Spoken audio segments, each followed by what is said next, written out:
What's up? Ayan, so good morning sa ating lahat. And ngayon habang nagbe-breakfast kami, sabi namin, mag-video tayo. At dahil doon, kasi how many days na din kami na hindi nakaka-upload kasi sobrang busy din talaga. Kasi kapag umuwi na kami dito, ano na lang, parang tutulog na lang. Charot! Anyway, so... Online business pa. Ayan, online nga. Anyway, yan. So, ang pag-uusapan natin ngayon, naisip namin is to share sa inyong lahat kung bakit namin iniwan ang 9 to 5 hour job namin kapalit ang pag-uwi dito sa Philippines. Okay, so sa mga hindi nakakakilala at sa mga new viewers natin ngayon, so we are nurses by profession. Ako, a registered midwife din and registered nurse. We work sa mga iba't ibang bansa like me, Singapore, Saudi, and nung last time is Germany. So, bakit namin iniwan ng Germany kapalit ang buhay namin dito sa Philippines? Okay, so maybe may mga iba sa inyo ngayon, no, bakit kayo nandito? Maybe you search na paano maging nurse sa Germany or paano life sa Germany, and you nakarating kayo dito sa video namin. And ayun, so ibang usapan kasi bumalik naman kami dito sa Philippines from Germany. Hindi yung pupunta ng Germany. What? Ayan. So bakit nga namin iniwan ang buhay namin sa Germany to have a di ba? I mean, settle here in the Philippines. Okay, so yun, ano yung Ikaw ang nang hatak sa akin dito. Sa Pinas, Char. So, siguro for me, syempre, we worked in Germany like around 2 years. Sabi na natin 3 years. Ayun, so 3 years kami doon as ambulante fliege, kung alam mo yun, traveling nurse kung sa English term. So, nagta-travel kami, pumupunta kami sa bahay ng pasyente. Siguro sa pinakamalayo na na-experience kong is around 2 hours from our home. Tapos, pupunta sa bahay ng pasyente through magbabas or magte-tren. Tapos, yung tren pa is madalas kasi sa Germany, yung mga gano'n, like tren, yan. May sinasabi silang sturong. Ang sturong kasi is laging sira. Hindi naman sira. Parang gano'n. Parang unavailable yung unavailable yung tren na yun. So, yeah. 2 hours yung pinakamalayo. Then, pag uwi, another 2 hours. Siyempre, yung work naman natin doon, hindi naman 8 hours. Diba? 12 hours plus 2 plus 2. O di ba? Yung pag-travel naman, hindi naman bayad yun. But anyway, so yun. In short, tinamad ka nang magtrabaho. Hindi naman. Para siguro for the last 3 years na gano'n. Siguro Ito, nakita mo kasi yung yung result ng ginagawa nating side hustle sa Germany at result dun sa kung ano yung current na job mo. So, magkaiba yung effort pero different ang result, parang ganun. So, parang working hard versus working smart. Ayan. So, yun, yung mga sinabi ni Tien, yung situation namin sa Germany. Yan. So, ang nakita namin dito is that kaya naman palang pantayan ng side hustle na to, yung ginagawa namin sa Germany, yung result nung sa job namin. Kaya we have the option na just umuwi ng Pilipinas to settle here and enjoy life with the family. Parang ganyan. And of course, doon namin din nakita na masaya pala ang mahawakan mo yung oras mo. So, masaya na may freedom ka to do the things na gusto mong gawin, anywhere, anytime, diba? Yun ba yung topic natin? parang napalayo ka na. Ayun.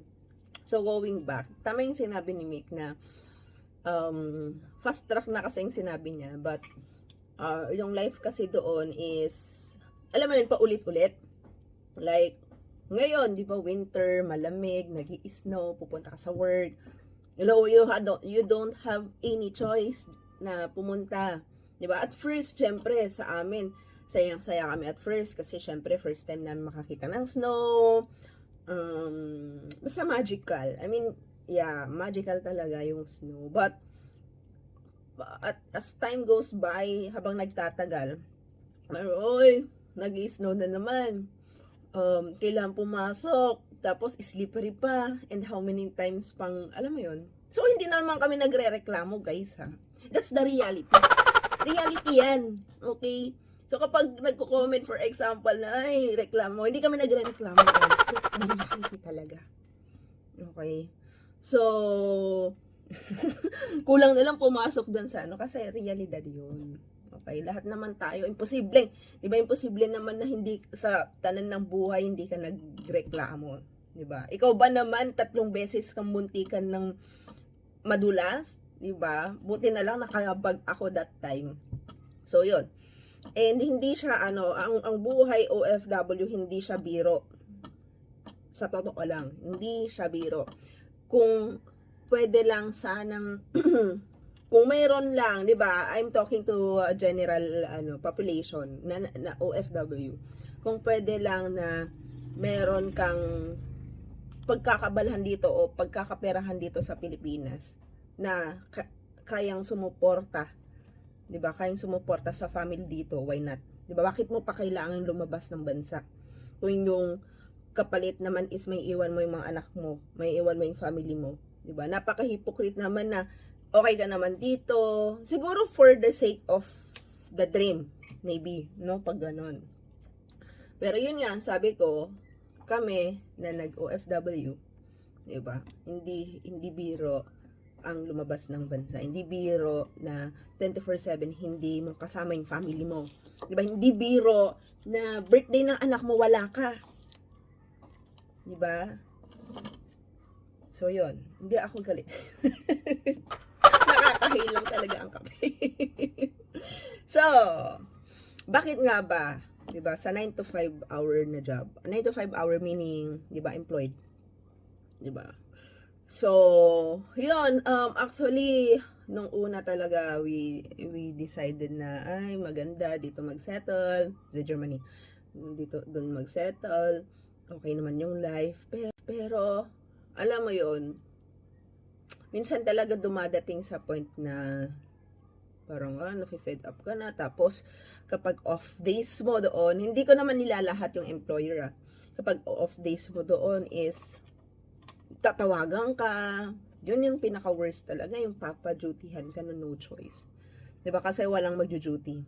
Diba? Kahit off days mo, walang magjo-duty. Kayo naman mag-off.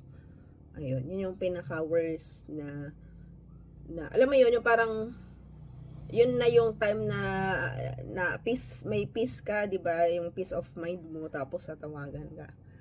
Ayun. So ikaw, Ano, tanong. ano yung parang turning point mo? Bakit mo iniwan? Bakit ka sumama sa akin? Ganun na lang. Kasi syempre, all blame. Oh, di balik ka dun. Ayun. So, ano nga? Ano nga? Masaya naman yung work ko doon. Kay chill lang, nakakatulog pa sa gabi. Ayun. Pero yun lang, yung nga, routinary. Paulit-ulit na lang. So, gusto ko rin naman yung may something new, ganun. And, yun, enjoy ang my freedom. Yung tipong, for example, naisipan mo mag-travel, ay punta tayo ng ganito. Walang walang naghahawak sa'yo na, ay, hindi pwede, parang ganun. Kasi guys, ang time mo yan eh, sa'yo yan. Diba? Ano naman kasi, ito naman, we are working on passive income na side hustle or business. Kaya, alam mo yun, alam namin na sa una, maliit muna, and then lalaki yung income. So, kung isipin mo yung reward, yung reward after few years of doing it, parang mas nakaka-excite yun. Yung alam mo yun, yung tuloy-tuloy yung cash flow mo, and then you can travel the world, na alam mo yun, hindi mo na kailangan mag-post na back to reality, ganun. So, yun yung dream din namin, actually, na while traveling the world, may passive income. Kaya, worth it naman yung naging decision nga na umuwi ng Pilipinas at i-work out yung ginagawa namin ngayon. Actually, yung isang passive income namin generating na. So, syempre, mas maganda kung more, di ba? Para at least, talaga natin, makuha natin yung iba pang na level up na dreams, di ba? So, kasi iba yung, yung parang situation namin 2 years ago, iba yung gusto naming ma-attain. So, pag tumatagal, dumadagdag, mas lumalaki yung dream or, di ba, yung parang mas mahirap siyang kunin. Kaya, lumelevel up din yung namin. Yung parang, Lifestyle. yung ways how to get it. So, ayun. Pero kung iisipin mo, for example, hindi kami nag-for good, nandun pa rin kami sa Germany. So, life is a rat race. Diba? Mag-work ka, sahod, laki ng sahod, makaka-travel ka naman talaga, diba? Pero yun lang, Lahat ng gusto mo, lahat ng gusto mo pwede mong bilhin. Pero yun lang, Temporary back of that happiness. is that yung reality na, ayun, uuwi, Ganun pa din. mag-work na naman. So, ganun. Mag-work, sahod na malaki, travel, enjoy life, and then back to reality again. Alam mo yun. So, parang gusto namin maiba naman. Like, travel the world. Walang, walang restraints. Oo, yun. Diba? Dun sa time. Pero, diba, if you want to get that kind of life, kailangan mo din talagang isugal yung time mo to get that time. Diba? Hindi yung parang one night success na parang, nagtrabaho ka, nag-work out mo yung ginagawa mo na passive cash flow, diba? And then, all of a sudden, gusto mo, success agad. No, it's not. Mahirap din, guys. Kumbaga, mahirap, pero rewarding siya. Diba? Pero yun nga, yung sinasabi ko na if you want na magtrabaho, like you're an employee, diba? You want to work. Pero, ayun na, yung self, yung worth it ba? Gaano ba ka worth it, diba? So, yun. Baka kasi, parang siguro mindsetan lang yan, guys. Mindsetan lang yan. So, yun. Ano pa ba? Yun lang naman. So, bakit nga ba namin, di ba, pinagpalit yung life namin dun sa Germany, na okay naman yung sahod, di ba, how many euros din per month, nakakapag-travel kami doon, kapag may mga off and vacation, it's, yung sa amin is that, gusto namin, ang mapasa amin, ang oras namin to do travel without restraint, without boss, diba? Mag-vacation kami ng how many days? Months. Na kami yung magde-decide, diba? Kami magde-decide, hindi yung boss. Kasi di ba yung boss kapag nag-ask ka for vacation, siya pa yung magsasabi kung kailan. Magsasabi ka ng day, pero sasabihin niya na ganito, diba? How many days lang? 3 days, 4 days, 5 days. Diba? Ayaw namin nun. So sa amin, ang mindset namin is that we want weeks and months. Yun yung gusto namin. Kaya we chase the time we deserve. Yun lang naman, mga kanegosyante. So, yun lang ang usapan natin ngayon. And have a good day. If you're new here in our channel, just subscribe for more. And yun, mag-breakfast muna kami. Ciao! Ciao. Bye-bye!